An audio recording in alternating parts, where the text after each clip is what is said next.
Hello friends, welcome to my channel Lucky's kitchen. ఇవాళ మనం గోంగూర పప్పు ఎలా తయారు చేయాలో నేర్చుకుందాం. గోంగూర, ఉల్లిగడ్డ, పచ్చిమిర్చి, ఎల్లిగడ్డ, కందిపప్పు, ధనియాలు, మెంతులు, జీలకర్ర. గోంగూర ఒక 10 రూపీస్ది తీసుకుందాం. పచ్చిమిర్చి ఒక కప్పు చిన్న బౌలు, ఉల్లిగడ్డ ఒకటి చిన్న సైజు ఉల్లిగడ్డ ఒకటి, కందిపప్పు ఒక స్వీట్ కప్పు మన ఇంట్లో మామూలుగా ఉంటుంది కదా అందులో ఒక కప్పు, ఎల్లిగడ్డ ఒకటి, జీలకర్ర 1 టీ స్పూన్, మెంతులు 1 టీ స్పూన్, ధనియాలు 2 టేబుల్ స్పూన్లు తీసుకొని మనము ఇప్పుడు ధనియాలని, మెంతులు, జీలకర్రని ఫ్రై చేసుకోవాలి. ఇప్పుడు మనము స్టవ్ మీద చిన్న ప్యాన్ పెట్టుకొని స్టవ్ వెలిగించి సిమ్లో పెట్టి ధనియాలు గోల్డెన్ కలర్ వచ్చే వరకు ఫ్రై చేసుకోవాలి. మీడియం సైజ్ ఫ్లేమ్లో పెట్టాలి స్టవ్. ధనియాలు ఈ గోల్డెన్ కలర్ వచ్చే వరకు ఇప్పుడు ఫ్రై అయినవి. ఇవి తీసి మనము చిన్న బౌల్లోకి తీసుకుందాం. తర్వాత మెంతులు ఫ్రై చేసుకోవాలి. ఇవి ఈ బౌల్లో వేసేసుకుందాం.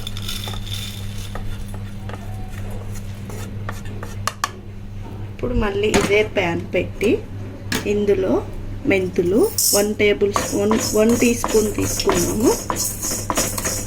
ఇవి కూడా సేమ్ బ్రౌన్ కలరు. మెంతులు కూడా గోల్డెన్ కలర్లోకి వచ్చాయి. ఇవి కూడా మనము బౌల్లోకి తీసుకుందాం.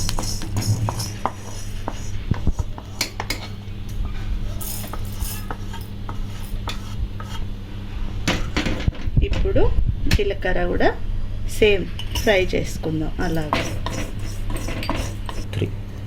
జీలకర్ర ఫ్రై అయిపోయింది. ఇది ఎక్కువగా ఫ్రై చేయొద్దు, మామూలుగా చేసుకోవాలి. మనం ఇలా వేయంగానే స్మెల్ వచ్చేస్తుంది. అప్పుడు దీన్ని పక్కకు తీసుకోవాలి. ఇందులో ఈ ధనియాలు అందులోనే వేసేసుకోవాలి. ఓకే, ఇప్పుడు స్టవ్ వెలిగించుకొని ప్రెషర్ కుక్కరు పెట్టుకోవాలి. సిమ్లో పెట్టి ఇందులో మనం 1 కప్పు కందిపప్పు తీసుకున్నాం కదా, దానికి సరిపడా బాయిల్ చేసుకోవడానికి పప్పు 3 గ్లాసు వాటర్ తీసుకుంటున్నాను నేను.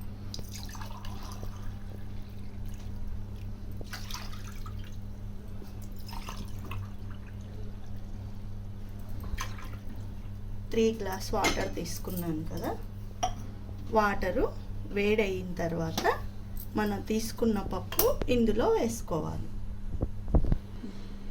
వాటర్ బాయిల్ అయ్యేంత వరకు మనము ఇవి పచ్చిమిర్చి ఇవి అన్నీ ఉన్నాయి కదా మనం ఫ్రై చేసుకున్నవన్నీ ఇవి మిక్సీ పట్టుకుందాం. పచ్చిమిర్చి, మెంతులు, ఇందులో జీలకర్ర, ధనియాలు మనం ఫ్రై చేసుకున్నాం కదా అవి, మనం ఒక ఎల్లిగడ్డ తీసుకొని ఒలుసుకున్నాం కదా అది కూడా పచ్చిదే వేయాలి.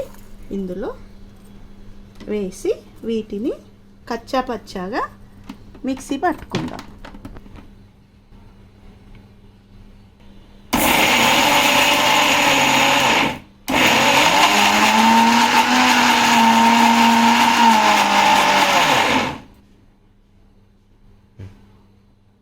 ఈ విధంగా మిక్సీ పట్టుకోవాలి కచ్చపచ్చగా. ఇలా కచ్చపచ్చగా అయింది కదా, ఇలా మొత్తం మెత్తగా పట్టుకోకుండా ఇలా పట్టుకోవాలి. ఇప్పుడు దీన్ని మనం పక్కన పెట్టుకుందాం. ఇప్పుడు వాటర్ బాయిల్ అయిందేమో వెళ్ళి చూద్దాం. ఇప్పుడు మనం పెట్టిన వాటర్ దాదాపు బాయిల్ అయిపోయినాయి. ఇందులో మనం తీసుకున్న 1 కప్పు కందిపప్పుని ఇందులో వేసుకుంటున్నాం.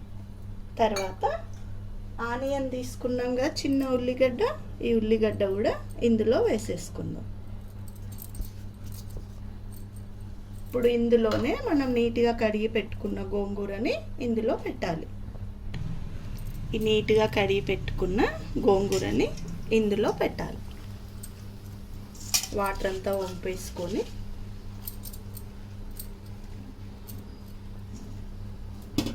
ఇప్పుడు మనం మిక్సీ పట్టుకున్నాం కదా, ఈ మిక్సీ పట్టుకున్న మిర్చి, ఎల్లిగడ్డ అన్నీ ఉన్నాయి కదా, ఇందులో పెట్టాలి. ఇవి కూడా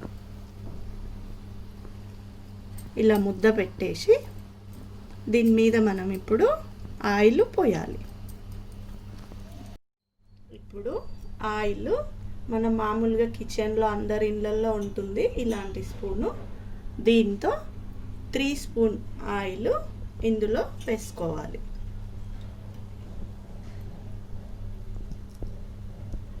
ఎక్కువ కావాలనుకున్న వాళ్ళు కొంచెం ఎక్కువ కూడా వేసుకోవచ్చు.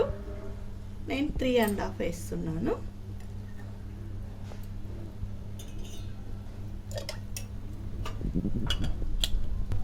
పసుపు కూడా 1 టీ స్పూన్ వేసుకోవాలి. ఇప్పుడు కుక్కర్ మూత పెట్టేసి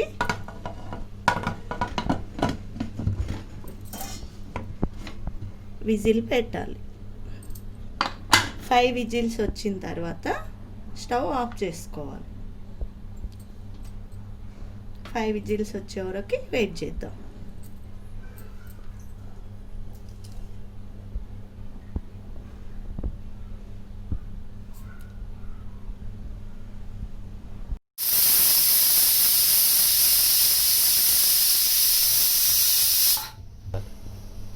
ఫైవ్ విజిల్స్ అయిపోయాయండి.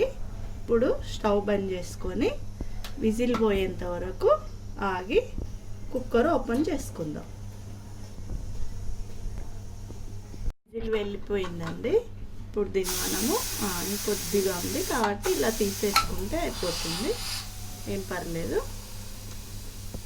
ఇప్పుడు మనము మెల్లగా కుక్కర్ని ఓపెన్ చేసుకుందాం.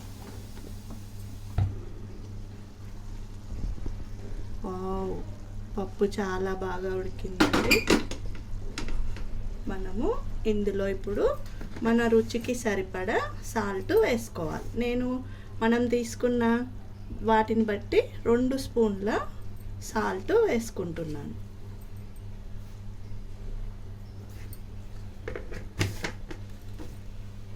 ఇది ఈ పప్పు రుద్దేది ఉంటుంది కదండి, దీంతో మనము ఇలా ఒకసారి అనుకుంటే ఆల్రెడీ మెత్తగా అయిపోయింది పప్పు. ఇలా చేసుకుంటే అయిపోతుంది.